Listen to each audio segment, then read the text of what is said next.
Car l'amour est de Dieu. Et quiconque aime est né de Dieu. Et connaît Dieu.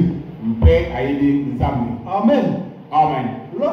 Là, on est en train de nous dire d'avoir un amour sans hypocrisie. Et ici, on nous montre que celui qui aime connaît Dieu. Oh, Pierre est en train de dire ceci. La connaissance que nous avons de Dieu, de ce qu'il est, de ce qui nous donne la divine puissance en nous. Celui qui aime connaît Dieu. Cet amour-là qui vient par le Saint-Esprit, cet amour qui est le fruit du Saint-Esprit, c'est cette personne-là qui a cet amour, qui connaît Dieu. Et cet amour ne peut pas être hypocrite. Amen. Amen. Et nous ne cesserons de le dire jamais assez.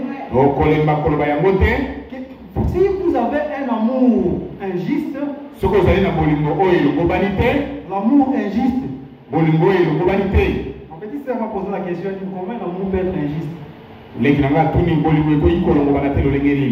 J'ai dit, je vais te donner un exemple purement simple pour que tu comprennes. Quand nous parlons de l'amour injuste, c'est l'amour que tout le monde a dans le monde.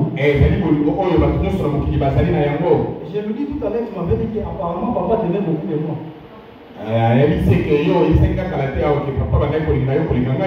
J'ai dit c'est ça l'amour injuste. Donc c'est ça l'amour qu'une personne peut avoir. Je peux avoir la préférence d'aimer tel plus que toi. Ça c'est l'amour des hommes. Pourquoi tu as choisi d'aimer une personne et de détester l'autre? Ça c'est l'amour des hommes. C'est ça l'amour injuste. C'est l'amour de Dieu. Cet amour de Dieu en nous, on demande qu'il s'approuve sans hypocrisie. Ça ne choisit pas qui aimer, qui n'est pas aimé. Cet amour, c'est le fruit du Saint-Esprit. Amen. Amen. Et cet amour, on ne force pas. Je rentre dans l'écriture où nous étions. Il dit ceci, ayez en horreur, ayez le mal en horreur. Attachez-vous fortement au bien. Par amour fraternel. Soyez pleins d'affection les uns pour les autres. Par honneur, usez des prévences réciproques.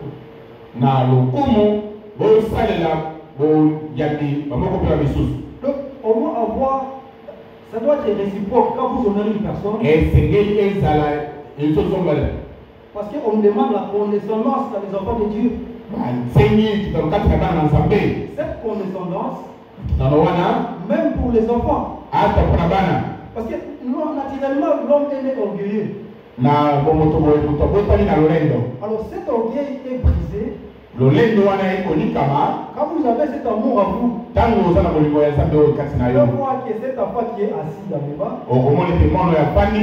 peut toutefois aussi marquer quelque chose qui peut me méfier. Raison pour laquelle en venant à l'église, qui passons ici devant pour vous parler, ce n'est pas pour autant que nous sommes supérieurs à vous. Nous formons tous un royaume de sacrificateurs. Mais chacun à sa place. La raison pour laquelle l'image de frère Étienne avait dit,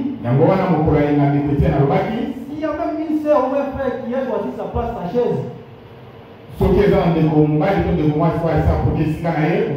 les diables peuvent le laisser. Pourvu que cette chaise soit occupée tous les jours. C'est ça sa place. Dans la prédication qu'il a prêchée, votre vie est-elle digne de l'évangile? J'ai lu à la page 13, paragraphe 56. paragraphe 56. Format électronique. Format électronique parce que je ne sais pas si... na kati ya téléphone. Je ne sais pas si c'est quelle page dans le livre. Il dit ceci. Quand Dieu envoie le Saint-Esprit et frappe à la porte d'un homme et que délibérément il les rejette, un jour il va les rejeter pour la dernière fois. Et alors vous ne serez plus un personnage privilégié.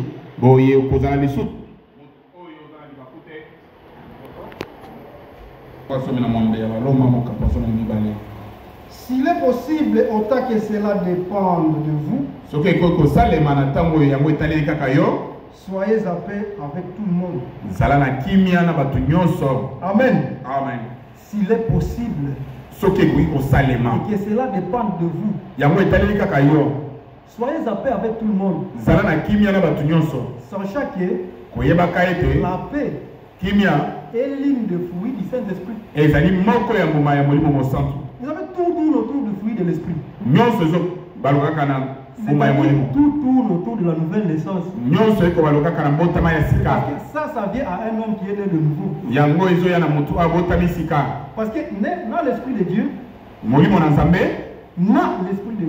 que les enfants de Dieu, c'est-à-dire les élus.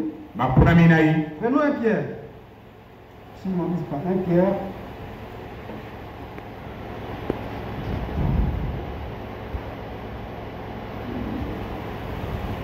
Un Pierre chapitre 1. Au verset 22. Ayant purifié vos âmes, en obéissant à la vérité pour avoir un amour fraternel sincère. Aimez-vous ardemment les uns les autres de tout votre cœur. Pourquoi? Puisque vous avez été régénérés, non par une semence corruptible, mais par une semence incorruptible, par la parole vivante et permanente de Dieu. Amen. Amen. Puisque nous avons été régénérés, mes bien-aimés, nous avons été régénérés par la parole vivante et permanente de Dieu, qui est Christ.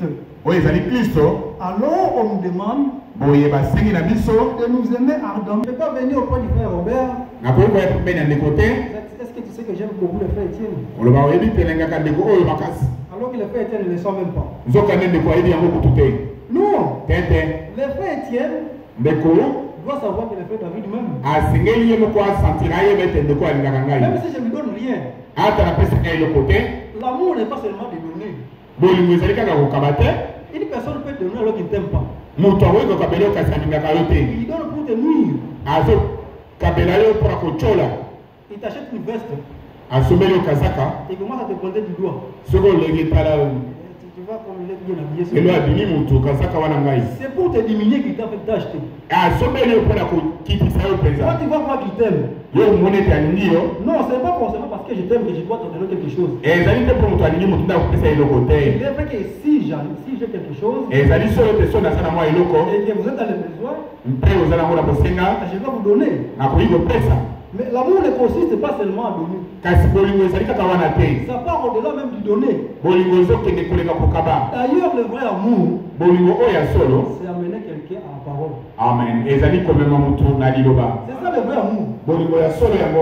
Parce que cet amour-là consiste à ce que tu prêches ton frère ou ta sœur la parole de Dieu. Et pour qu'un jour vous retrouviez à la fête de noces, où vous allez manger et boire. Ça dépasse tout. Amen. Amen. Alors nous qui sommes régénérés, c'est ça l'exhortation qu'on nous donne. De nous aimer ardemment les uns les autres.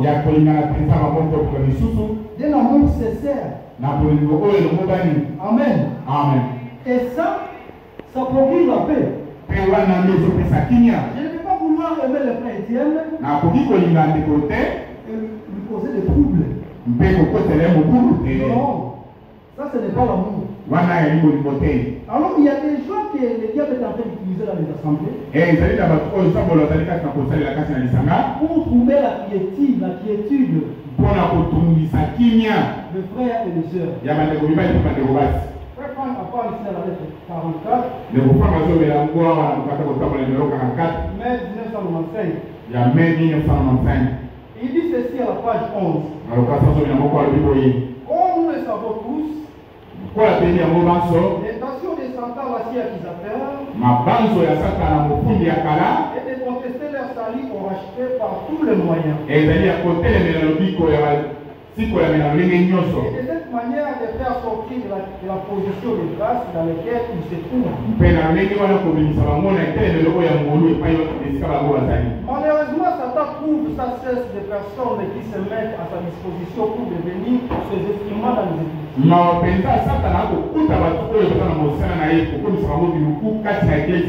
Ceci par exemple exige d'une manière tout à fait pieuse d'autres croyants à faire remonter les péchés du passé. Les frères là, ils sont là. Ils sont en train d'utiliser une manière tout à fait pieuse pour remonter les péchés des frères. Du passé. Ça, vous êtes déjà les instruments du diable. Vous êtes à cette position-là. Vous commencez à fuir dans le passé des frères et des sœurs pour remonter les péchés lointains. Vous êtes saisi déjà par le diable. Cette position-là n'est pas bonne. La question est de savoir cette personne peut être en train de prêcher la parole. Quand nous prêchons, nos péchés sont mis en nu devant le Seigneur. À toi de savoir et de te repentir et de venir devant le Seigneur et d'arranger ta vie avec Dieu. Ce n'est pas aux frères qui se mettent comme des policiers dans les assemblées et commencer à pointer du doigt les frères et sœurs pour remonter les péchés lointains. Non, il est vrai que nous devons nous exhorter les uns les autres en nous édifiant par la parole de Dieu. Il est là à un comportement qu'on peut afficher dans la marche. Mais il y a certaines choses que vous relevez. Quand vous avez été saisi par le diable, et ça trouble les autres. Amen. Amen. Dieu nous a donné la sagesse pour nous mettre en rapport avec sa parole. Pas avec les hommes. Je vous avais dit l'autre fois, nous ne venons pas ici pour être taillés à l'image du Père de l'Église. À l'image du Père Étienne. Ni le Père Robert. Non. Si nous venons ici, nous devons être taillés à l'image de Christ. Amen. Parce que si vous voulez imiter le Père de l'Église, vous allez faillir.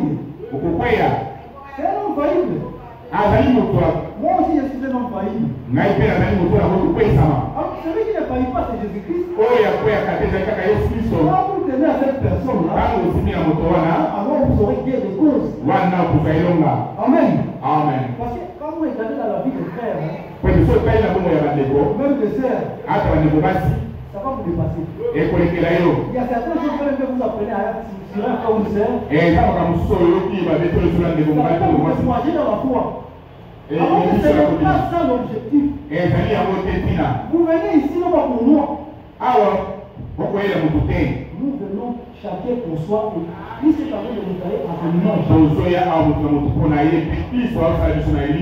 Le salut est individuel. lui-même. Amen. Amen. Amen. Raison pour laquelle nous devons vivre conséquemment. Et le frère, quand il est en train de tirer la sonnette d'alarme, en disant qu'il est d'une manière individuelle de se regarder par rapport à la parole de Dieu et de regarder sa propre vie. S'il y a un manquement qui peut l'exclure, lui, la personne. Le royaume de Dieu. Vis-à-vis de la parole de Dieu. D'abord, tu t'examines toi-même. Notre miroir, c'est la parole. Ce n'est pas fait de l'ennemi. Non. C'est ce que j'avais dit à mes frères. Même à ma mère. J'ai dit, si nous sommes là, ce n'est pas pour le frère de l'ennemi. Pour le frère Étienne. Pour le frère Robert. Ou soit c'est parce que notre père était prédicateur ici. Non. Nous sommes ici. C'est parce qu'il y a la parole. Christ est en train d'utiliser ces gens-là pour nous sanctifier. Vous avez été destiné à être perdu. Parce que les fautes nous accommettront toujours. La question de savoir c'est quoi l'objectif ultime. C'est quoi l'objectif ultime? Cette personne qui vient de fauter. La personne qui vient de fauter. Est-elle dans la parole de Dieu? Si elle est dans la parole de Dieu, on va de la voir dans la marche. On se tient la main. Le frère dit que toi tu peux avoir la faiblesse de voler. Ce n'est pas ça ta vie. Il faut me comprendre bien. Parce qu'il y a des gens qui peuvent se réunir des gens. Ils disent que bon, comme moi j'ai la faiblesse de voler, c'est que je suis toujours en train de.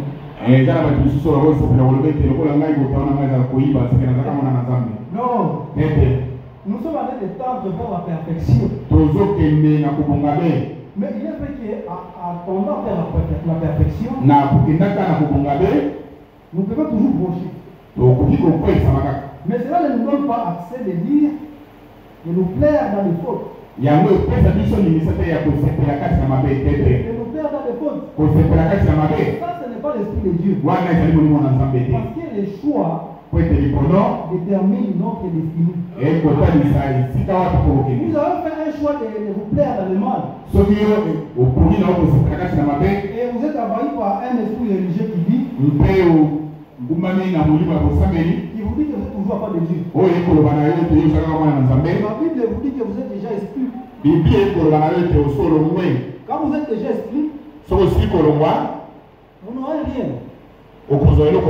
Vous n'aurez rien, mais bien aimé. Raison pour laquelle nous devons nous efforcer. Chacun par rapport à la parole de Dieu. Se mettre en accord. Amen. Amen. J'ai lu ceci dans Proverbe 17. Nous sommes en train de parler de l'amour. Entre guillemets, le fruit de l'esprit. Celui qui couvre une faute cherche l'amour. Amen. Amen. Celui qui couvre une faute cherche l'amour. À d'autres termes, l'amour couvre les fautes. Amen. Amen. Mais l'amour aussi corrige. Il faut être équilibré. Il ne faut pas dire bien aimé, tu m'as fait la faute, il faut couvrir. Non, je dois te corriger en ce qui concerne la parole. Pour que tu reviennes à la juste valeur. Parce que nous sommes appelés à vivre selon la parole de Dieu. Mais je vais couvrir cette faute-là. Je vais couvrir cette faute que tu viens de commettre. Mais je vais te corriger avec mon soeur. On dit celui qui couvre la faute cherche l'amour. Et c'est lui qui la rappelle dans ses discours. Divise les amours. Amen. Amen. Amen. Il y a un truc qui a commis une faute. Toi, tu l'as surpris. Et tu te mets à la raconter. Mais tu cherches la division. Là, tu es animé par un mauvais esprit. Le diable t'a saisi. Parce que l'amour, ça corrige. Amen. Amen. Quand nous avons cette attitude dans l'assemblée, la raison pour laquelle quand nous disions les souhaits de la nouvelle année, j'avais dit qu'il ne faudrait pas qu'à cette année 2022, que nous parlions des problèmes des autres et aux autres. Non. Ça, vous n'accomplissez pas cette écriture. Si je vois le frère Chambouya comme une faute, même que je l'ai vu quelque part, là je ne suis pas en train de chercher l'amour. Non. Mais cela ne peut pas me soustraire d'aller le voir et de le corriger. Parce que le vrai amour, c'est de ramener quelqu'un à Christ. Amen. Amen. Maintenant, à pouvoir cette faute-là, je vais venir auprès de frère Jean-Bouy pour les ramener à Christ. Pour les ramener dans la parole de Dieu. Pour les ramener à ce que disent les Écritures. Et ça passe au voie de l'avant. Amen. Amen. Quand nous arriverons à cette attitude-là, non, il y aura des bénédictions parmi nous. Il y aura des bénédictions parmi nous. Les colportages, c'est un mauvais esprit pour semer la division et la dissolution. Même si la chose est vraie. Même si la chose est vraie. Non, ça ne vous donne pas accès. Vous qui connaissez les Écritures, vous qui êtes animé par l'Esprit de Dieu. Oh, l'Esprit de Dieu, c'est la paix aussi. Alors, quand vous colportez, vous n'êtes pas animé par l'Esprit de Dieu. Vous êtes sous l'esprit du malin. Et ça prenne les bénédictions parmi les frères et sœurs. Amen. Amen. Nous devons chercher à tendre vers la perfection. Nous ne sommes pas redevables à la chair.